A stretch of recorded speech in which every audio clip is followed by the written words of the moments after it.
Pemirsa, Satuan Reserse Narkoba Polresta Denpasar meringkus 45 orang tersangka penyalahguna narkoba selama periode 18 Juni sampai 31 Juli 2025. Dari 39 kasus terdapat 37 orang pengedar dan 8 orang pemakai.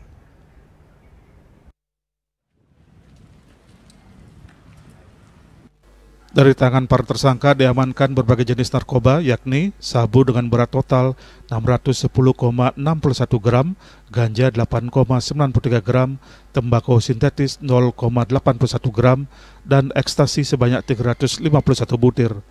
Modus para tersangka adalah mengambil narkoba yang diletakkan di suatu tempat.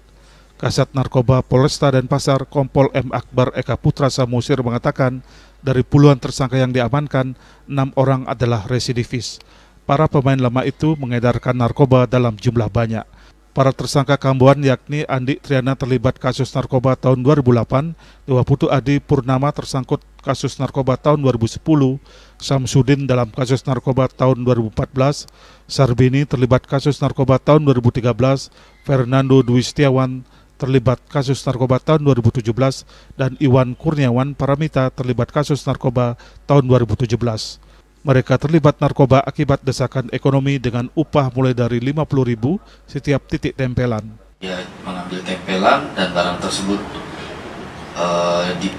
dari seseorang yang dipanggil bos untuk dipecah dan diedarkan dan dijanjikan dengan upah 50.000. Dengan modus operandi menyimpan narkotika di genggaman tangan kanan. Untuk peran yang bersangkutan merupakan pengedar. Para tersangka dijerat dengan pasal 112 ayat 2 Undang-Undang RI Nomor 35 Tahun 2009 tentang narkotika dengan ancaman pidana penjara paling singkat 5 tahun dan paling lama 20 tahun. Raiswantaro, Bali TV.